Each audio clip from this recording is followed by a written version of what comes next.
तो दिन का पहला ट्रेड मैं ले चुका हूँ, लेकिन ये मूवमेंट नहीं कर रहा था, इसलिए इसको मैंने एग्जिट किया, क्योंकि हो सकता है ये डाउन साइड का मूवमेंट कर दे।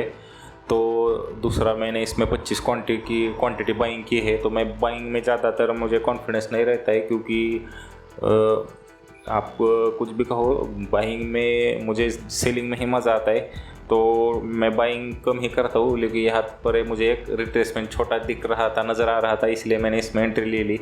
लेकिन इसमें हम टारगेट कोई फिक्स नहीं, अगर ये इसी मोमेंटम में बढ़ता जा रहा है तो हम प्रॉफिट लेंगे, और ये फिर से रिवर्स करने लगता है तब इसमें जो भी छोटा मोटा प्रॉफिट चल रहा है वो लेके भाग जाएंगे।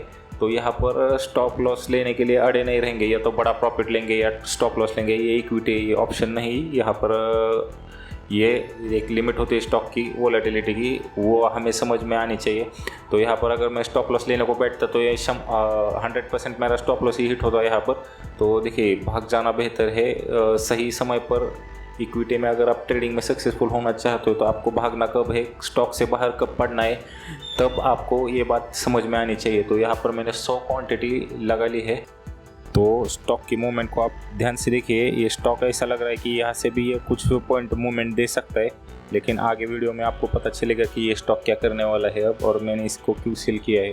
तो देखिए, चार्ट ट्रेडिंग में आपको सबसे पहले साइकोलॉजी समझ में आनी चाहिए कि यहाँ पर पैसा किसका जा रहा है, ट्रैप कौन हो रहा है। तो यहाँ पर जो भी बाय कर रहा है वो ट्रैप हो रहा है, और बाय कौन कर रहा है, जिसको फोमो हुआ होगा, जिसने नीचे ये स्टॉक भी अच्छा खासा बढ़ चुका है, लेकिन उस लेवल पर जिसको प्रॉफिट हो रहा है वो यहाँ पर प्रॉफिट बुकिंग करेगा, और जिसको यहाँ पर फोमो हो रहा है वो यहाँ पर बाइंग करेगा, और जो फोमो वाला बंदा यहाँ पर बाइंग करेगा वही ट्रैप होगा।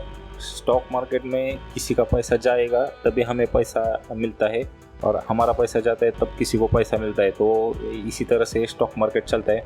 यहाँ पर ज़्यादातर लोग पैसे गंवाते हैं क्योंकि यहाँ पर लालच। तो देखिए, यहाँ पर लालच ही सबसे पहले, मेरे जितने भी लॉस हुए हैं वो लालच की वजह से ही हुए हैं। अगर सही सेटअप पे आप काम करोगे तो आप सक्सेसफुल होने ही वाले हो।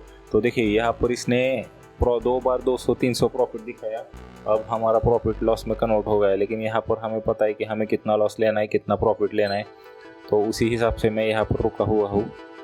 तो 2-3 दिन से हम ट्राई कर रहे हैं मार्केट में बड़ा प्रॉफिट निकालने का, लेकिन मार्केट ही कि हमें बड़ा प्रॉफिट नहीं दे रहा है। तो फिर भी आज इस स्टॉक में रुकेंगे और देखेंगे आज क्या होता है। इसमें मेरा टारगेट है कि 700 प्लस, 700 या 500 प्लस, कम से कम 500 प्लस ही इसमें लेना है हमें प्रॉफिट। तो इसीलिए मैं यहाँ पर रुका हुआ हूँ। तो ये ऐसे ही थोड़ा मोमेंट दिखाएगा।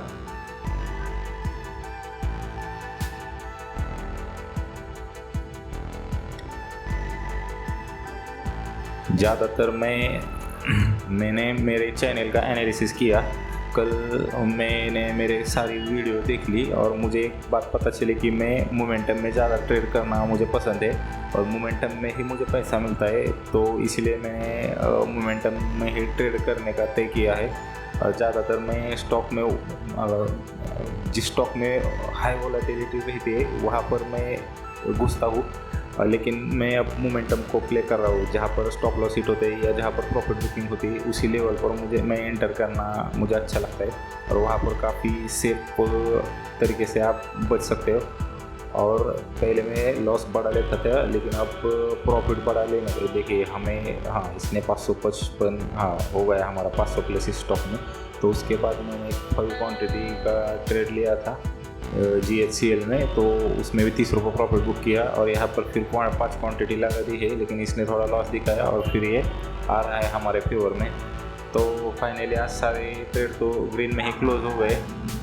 तो आप भी कमेंट में बता सकते हैं कि आज आपने क्या किया, और जितने भी नए लोग हैं और इक्विटी करना चाहते हैं तो मैं उनको कहना चाहता हूँ कि आप पेपर ट्रेडिंग ना करें। आप पेपर ट्रेडिंग की वजह से 500 रुपया ऐड कीजिए और 1 या 2 क्वांटिटी में कीजिए। यहाँ पर क्या होगा, ज़्यादा से ज़्यादा आपका नुकसान जो होगा तो कितना होगा, इसमें 20% का लिमिट है इक्विटी में। ये ऑप्शन की तरह एक दिन में जीरो नहीं होगा, 10-12 ट्रेड लेने पड़ेंगे तब जाके उसमें 100 रुपये खर्च होगा। तो पेपर ट्रेडिंग ना करके आप भी इसी तरह से एक दो क्वांटिटी में ट्रेड करना शुरू कीजिए।